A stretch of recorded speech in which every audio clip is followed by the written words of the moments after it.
I think for me one of the big discoveries, if you can call it that, here has been a movie called Experimenter by the director Michael Almereyda, which is a kind of biopic of Stanley Milgram, the famous and in some circles infamous behavioral scientist known for his obedience experiments in the 1960s that forced their subjects to administer electric shocks to another subject and to see how far people would go if they believed that they could do something like that without any repercussions. And Milgram's played in the film by Peter Sarsgaard. It's a wonderfully sort of chilly performance. And what's very interesting about the movie is all of the sort of theatrical and very stylized techniques that Michael Almereyda, who 20 years ago made a very interesting version of Hamlet with Ethan Hawke, a modern dress version of Hamlet, these techniques that he brings to bear on this movie that kind of conceives of Milgram's life as a form of theater.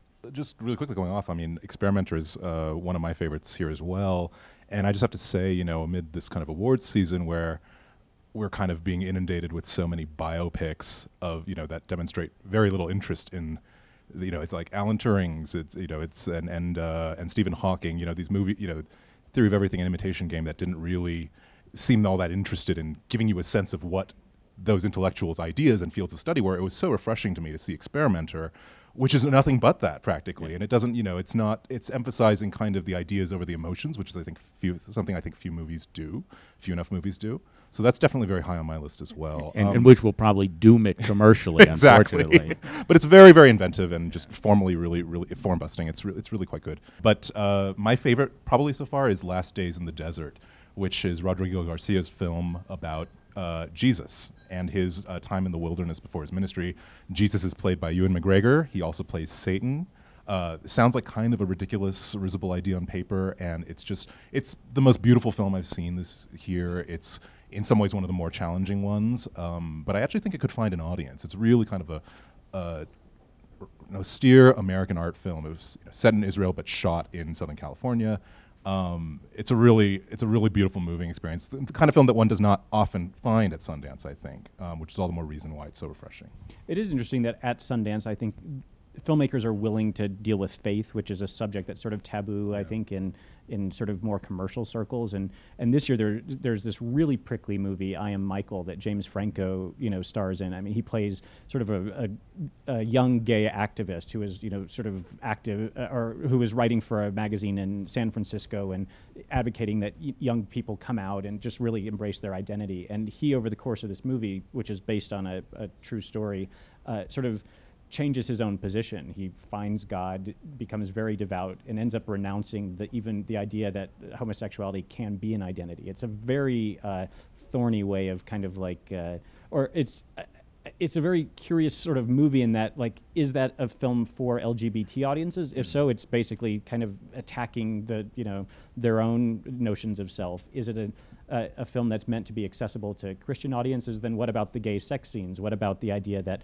at the end you're left with, you know, a very uncomfortable idea that, you know, maybe this character is really just kind of like convincing himself but hasn't actually changed his identity. You know, it's like the idea that this movie is going there, though, is what's kind of exciting. And I think it's got a pretty strong James Franco performance at the center of it, you know, which is welcome, I think, after like after all of the James Franco films we've been seeing lately. It's like you just kind of want to see him focus on and do well in something, you know, in that film and also in this movie True Story here at the festival. I think he's doing some really great work. Well, I think, you know, it used to be that people would say, you know, when you go to, you know, you're seeing a Sundance film if one of the Tilly sisters is in it. And I think the contemporary analog of that is if James Franco has something to do with it. He's in 2 movies or 3 movies at Sundance and another at Slamdance that's based on his own short stories. And I'll put in a good word for True Story, the other movie that Peter mentioned, because I think that might actually be the best performance that I've ever seen Franco give. He plays a man who's accused of murdering his wife and his 3 children, and befriends a disgraced author from the New York Times Magazine, who he tries to persuade to tell his version of the story. And that character is played by Jonah Hill, who's very good in the movie also. And this is a true story. And the movie is sort of done in the kind of high-end glossy style of like an 80s studio thriller. But Franco's very, very good, as is Jonah Hill. And I think this is quite a solid directing debut for the film directing debut for the theater director Rupert Gould. Rupert Gould, who directed that, is sort of one of these guys who comes out of British theater, comes out of a generation where Stephen Daldry and all of these Sam Mendes, all these sort of like, you know, men of a certain age who were really acclaimed on the British stage already a decade, 15 years ago, had made the transition. It's kind of high time. And he arrives on a first theatrical feature like he's been doing this for years and years. I mean, in some ways, I think the direction of that film was more exciting than what I kind of wanted, a more Charlie Kaufman-like, you know, sort of take on the material. Since the book itself is this, you know, this guy who's kind of like been caught fudging a story for the New York Times, who then, you know, is super rigorous about getting the facts right, and he's dealing with the slipperiest of subjects, this guy who you can't trust a word he says, and you think that that would be something adaptation-like, or that you could really kind of go meta with, and instead it's it's a bit prosaic, but it is a fascinating subject, and there haven't been that many movies really about that relationship between the writer and the subject, and the kind of strange codependency of it, and I think this gets into a lot of that. I will say, sight unseen, that the end of the tour seems to be one of the hits of the festival so far, and there are a lot of films about writers. I just came from actually City of Gold, which is the documentary about Pulitzer Prize-winning food critic and my LA hometown hero, Jonathan Gold.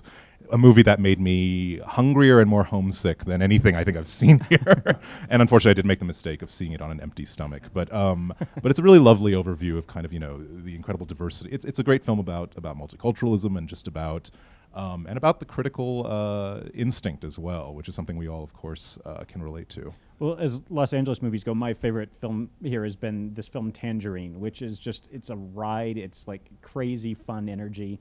And it's one of those movies that you hope for from Sundance, where it's just like, it comes from another dimension. You're not anticipating it. You're like, it's a discovery. And from a filmmaker, it's his fifth film, Sean Baker, but he's been really coasting under the radar. And he made this movie, you know, very kind of like renegade, minimal budget. Sort of after the fact, they sort of announced that it had been shot on an iPhone, which I think they didn't want to like spoil ahead of time anyone thinking like that it was going to look low grade, because with the right rig, with the right lenses, this thing is just, it's a gorgeous film to look at. But the thing that's cool about it is just like it's a window into a world, specifically like the intersection of Highland and Santa Monica in Los Angeles, which, if anyone knows, is kind of like where people like Eddie Murphy give charity rides to ladies in need. And it's like here it's like two such characters. You know, one has just gotten out of prison. It's Christmas Eve. She's learned that her boyfriend has been cheating on her, and she is on a tear. And it's like practically real time following these girls. So much life in this movie. Sort of like the transgender prostitute version of 48 Hours or something, only on a shorter window of time. It's set over one Christmas Eve. But I really love this movie, and you almost don't want to tell people what it's about, how it was shot. I mean, those are all interesting talking points, but you kind of just want to, you know, tell people just to go and see it and just give it a chance, because it really does sort of exemplify that Sundance indie spirit, I think. And there's, you know, even though it's about, so in one level it's about kind of, you know, the LA sex trade, on another hand it's also about this, you know, this taxi driver who's an Armenian American. Sean Baker seems to have this real genuine fascination into kind of different subcultures, you know, different minority groups, and kind of how the fates of all are sort of bound together. It's this wonderfully optimistic film as well. So yeah, definitely one to see. Sort of one of the themes of the festival seems to be movies about psychology, behavior, the human capacity for submission and domination, and that there's a film by Kyle Patrick Alvarez, the Stanford Prison Experiment, about another series of famous behavioral studies, and then of course there's Alex Gibney's documentary about Scientology, which was a very hot ticket over the weekend, Going Clear, which is going to premiere on HBO in the spring. And this is really a terrific piece of reporting, adapted from the excellent nonfiction book by Lawrence Wright from last year, or from 2013. And Gibney sort of reproduces a lot of that information in the film, but he's also added a lot of his own reporting. Lawrence Wright is a big part of the movie, both as a subject and one of the producers. And it's just really riveting 2 hours, taking you behind the entire formation of the Church of Scientology, the history of L. Ron Hubbard himself as a sort of prolific pulp writer turned religious guru, and then sort of the contemporary issues and scandals that are facing the church today. I think along, that movie and also just, we've talked about religion, mind control, oppression. It seems like a logical segue into The Witch, which I think is probably the most impressive thing I've seen in the dramatic competition so far. This is Robert Eggers' film set in 17th century New England, many decades before the Salem witchcraft trials, but it's sort of almost in the same way that I think like Michael Haneke's White Ribbon sort of anticipated, the rise of fascism and tyranny and war. This movie almost is about kind of how sort of like the birth of the circumstances that would lead to this massive hysteria. And it's this really, it's an interesting mix of sort of, art film and horror film. It observes kind of the meltdown of this family that's extremely Christian family, and just the hardships that befall them. It's a really, it's a film that some might argue would work just as well in a midnight section, but it's got a lot of dramatic heft to it, so it works quite well in the competition. It says a lot about the festival's belief in that film that they put it in competitions. Absolutely. It's also interesting, like the way you sort of describe it, that they actually sort of reveal very early on in the movie that there is a witch, and it's like you can't quite blame there being witch trials if there are characters like these kind of like out there lurking in the woods. The movie's called The Witch, and there's no witch in it. That's really going to be disappointing. It is, because on one level you're absolutely right. It does sort of give that away, and yet it does sort of hew to this sort of line where you could just about read it either way. I mean, I saw it as like, could this all be kind of like some weird hallucination? I mean, I think at risk of giving spoilers, by the end, I think you come to a pretty clear understanding of what's going on. But still, yeah, it's a really interesting. But it's one of those films where it's like they've really created a world. There's a real atmosphere and tone. He uses sort of like period language, even a little stylized, and he's been really rigorous and being true to the period in terms of the construction, the costumes, all this kind of stuff. It feels like you're a first-time director, absolutely, just kind of marshaling those resources, and I think he researched this film for many years. It's a really impressive achievement, just in terms of filmmaking. I think for me a big disappointment was Z for Zachariah, which was the third feature by Craig Zobel, who directed Compliance, which was a sort of big, polarizing, talking point movie at Sundance a couple of years ago, and previously did a lovely film called The Great World of Sound. This is an adaptation of a young adult novel by Robert O'Brien, who also wrote the book that became The Secret of Nim. And like so many young adult novels that seem to get adapted into movies, it takes place in a post-apocalyptic future. In this case, where there appear to be only a handful of people left in the world. Actually, in the book it's 2, in the movie it's 3, and it's sort of about how these people figure out how they're going to, or if they're going to start civilization over again. It's a kind of redoing of the Genesis story. And I think, Zobel's a very talented filmmaker. He has a lot of provocative ideas, but somehow this movie just gets lost along the way. It has an intriguing setup. It has 3 good actors in Chiwetel Ejiofor, Chris Pine, and Margot Robbie, who was Leonardo DiCaprio's wife in The Wolf of Wall Street. But the storytelling is just quite muddled, and when you see how they changed the story from the book to the film, you don't really understand why, because it doesn't seem to add very much and actually loses some of the tension. So it was a movie that seemed to be stuck somewhere between wanting to be the next Divergent or Twilight and wanting to be a serious art movie. I don't know if I'd characterize it as a misfire, but one movie that I found extremely problematic was actually the Stanford Prison Experiment, which is a very well-made film from a director I have enormous respect for, Kyle Patrick Alvarez, who did 2 terrific films before that, Easier with Practice and COG.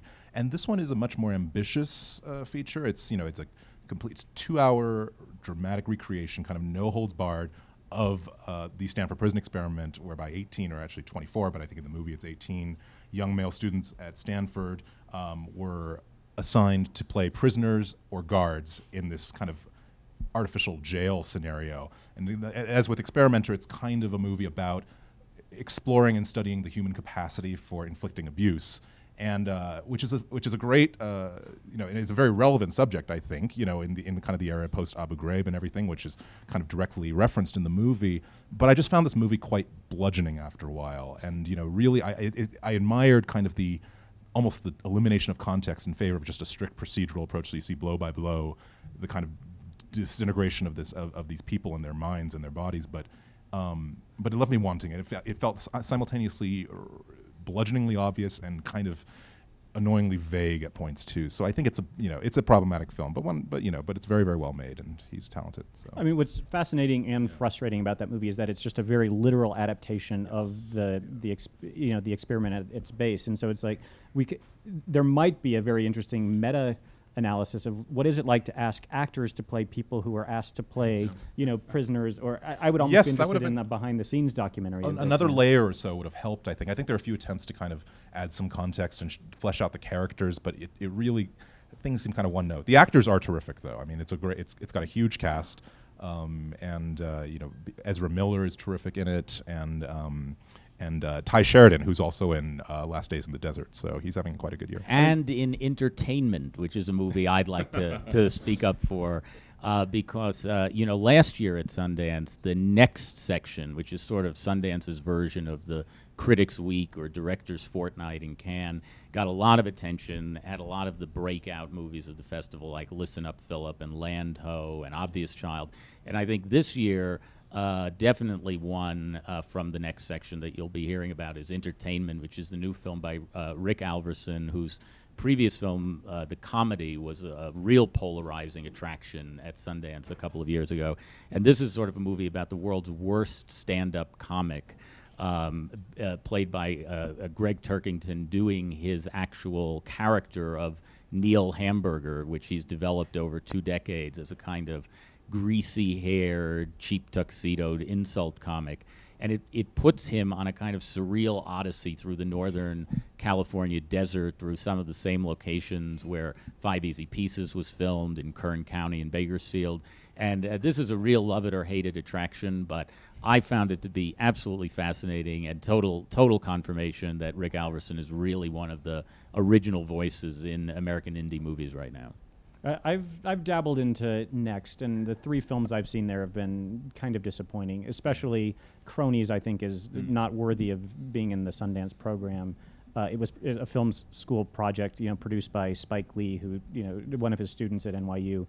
The new film by Sebastian Silva, who's an established enough director that he's had a film in Midnight and an opening night film the same year, a few years back, and this movie just feels really kind of like tossed off and a little underdeveloped. It's one of these 20-page screenplays that's been fleshed out via improvisation, and but there are a ton more terrific films that we haven't even brought up. I mean, like the one thing that I think we sort of come to know that there are certain genres, like the teenage coming of age movie that Sundance just always includes, and there are 2 terrific ones here. One, Me and Earl and the Dying Girl, is about a guy who's kind of forced by his mom to to kind of cozy up to her, just comfort a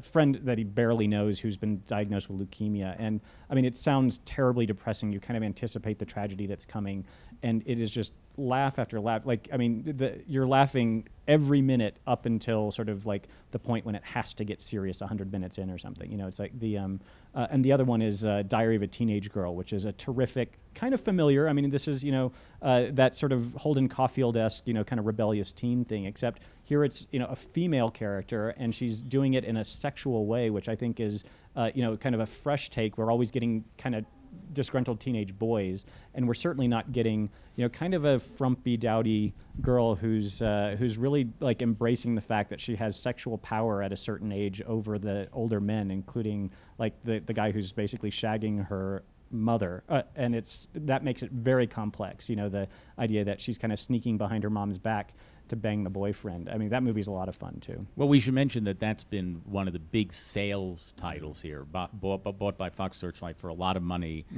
clearly with the expectation that it'll be the next Little Miss Sunshine or The Way, Way Back, and some of their other big Sundance buys over the years. And then the other big acquisition title has been Dope by Rick Fumaya, a kind of caper film set in South Los Angeles, which I haven't seen, but that movie is maybe terrific. You guys have. Yeah, that movie's a lot of fun, and again, I mean, that movie is representative of something that I think we are picking up on this year, which is just this kind of idea that it's not all white people problems. It's not all white casts. You're getting movies that are integrated. You're getting character. Me and Earl and the Dying Girl. Earl's, black. It's like the idea that they're not peripheral and kind of incidental characters. And in Dope, it's basically a South Central kind of story in which the white people are pushed off screen or to the very margins, and it's like, which is so much fun. I mean, it's like it reminds me of a movie like Better Luck Tomorrow that's just like high energy, really like true to its community, and something that we just kind of a world that we don't hear enough from, and yet is such an integral part of society over at large, and it's like these movies are kind of overdue, and there's no excuse that they shouldn't be coming through the mainstream. You mentioned Better Luck Tomorrow, and it reminded me there's a film in the premiere section this year called Soul Searching. That's Soul, S-E-O-U-L. I'm easily amused by things like that, as Peter and Scott know. But this is a film by the Korean-American writer-director Benson Lee, and it's a very personal comedy, sort of a tribute to John Hughes movies set in South Korea, where these Korean-American, or not even Korean-European, young youth who are going back to Seoul to get in touch with their roots. And it's all about the generation gap, kind of the distance that these students feel from their culture and from their parents.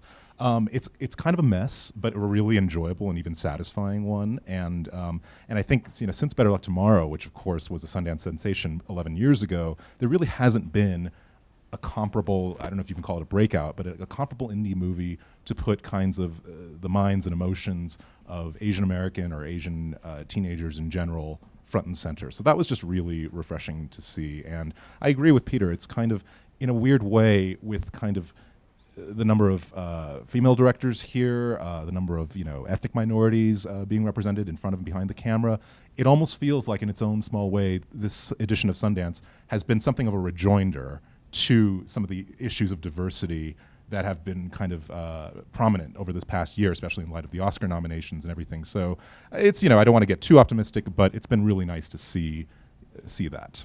Well, and let's be clear that it doesn't seem to be a question of sort of like equal opportunity or tokenism. Like these films are definitely here on their own merit, and the what feels to me like an integratedness. I mean, obviously a movie like Dope or a movie like Soul Searching is very specific about one community, but the idea that by and large these films are showing cast of multiple colors, multiple persuasions, different ages. I mean, a movie like Grandma is like, movies like that don't get made just by virtue of the age of the main character, this Lily Tomlin movie. Well, yeah, I'll just say something briefly about Grandma, because, this was a total surprise to me. This is Paul White, who's done mostly big studio movies like About a Boy and American Pie, doing a really DIY style, shot in 19 days, 78-minute long, kind of road movie through Los Angeles with Lily Tomlin as an acerbic 70-something lesbian poet and her granddaughter who needs to have an abortion, and they have to get the $600 to pay for the abortion. So there's sort of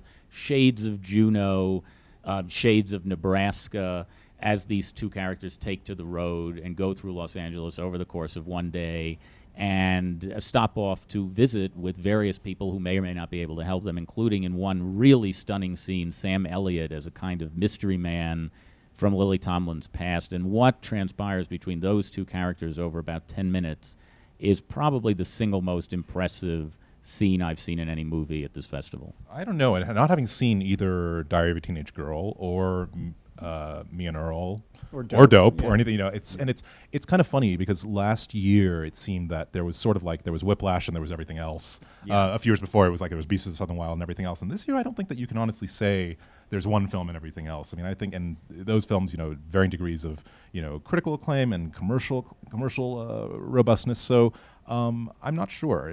I feel like the jury could go any way so far based on what we've seen. The prizes are basically the opinions of, what is it, six people, so it's sort of like based on what they like. I mean, the thing is, we've seen at least 5 movies that are deserving of a grand jury prize at Sundance. So it's kind of going to be good news for, a great film, and then, probably prizes to go around for the other ones, I think, on awards night. Yeah, there have been years at Sundance where the grand jury prize winner is a totally out of left field surprise, and a movie that no one was talking about. And that could always happen. Usually the audience award is, of course, what people look to as a movie that might have real heft in the commercial marketplace. I suspect that Me and Earl is probably that movie, the movie that got a standing ovation. You know, it was like sort of, you just heard laughs wall to wall until the point you started to just hear your neighbor sobbing. You know, it's like but another film that just is worth throwing back out there is Mistress America, the Noah Baumbach movie, which I think is, you know,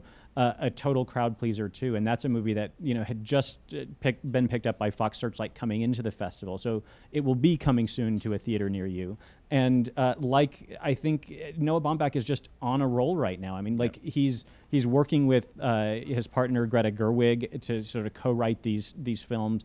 And, you know, it's like, and I think it's really sort of brought in an incredible female voice to his movies since Frances Ha, and this movie is a real companion piece to that. You're sort of trying to game, like, you know, the people's minds, and it's like there are a lot of factors. I mean, Carrie's represented by the same agent who represents, you know, the director of The Witch. Does that play a factor? You know, it's like I mean, like everybody has sort of like these kind of weird agendas, whether it's something sort of arbitrary like that. I think, by the way, I think Carrie is, you know, certainly a strong enough aesthete to sort of follow his heart on something like this. But it's like you just have to sort of like factor all these weird things. And there's people, I mean, juries are strange in their deliberations. What movie needs it? You know, Me and Earl was rumored earlier in the week to have set a record deal. I think it's sort of, you know, settled down beneath the Little Miss Sunshine price. But it's like, does a movie like that really need the boost of a festival win, or do you give it to a movie that you feel like, you know, could use some support or something? You know, I think the diversity is really the thing that I'm really responding to here, and diversity in the way that you want, in the way that comes from a generation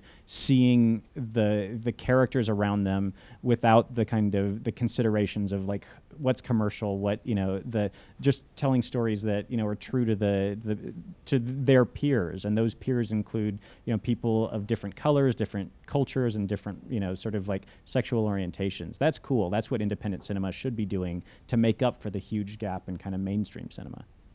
Couldn't agree more with that, and we're about a little more than halfway through the festival, and I'm not in a hurry to go home. I'm really looking forward to seeing a lot more of things that people have recommended, so it's been a good festival.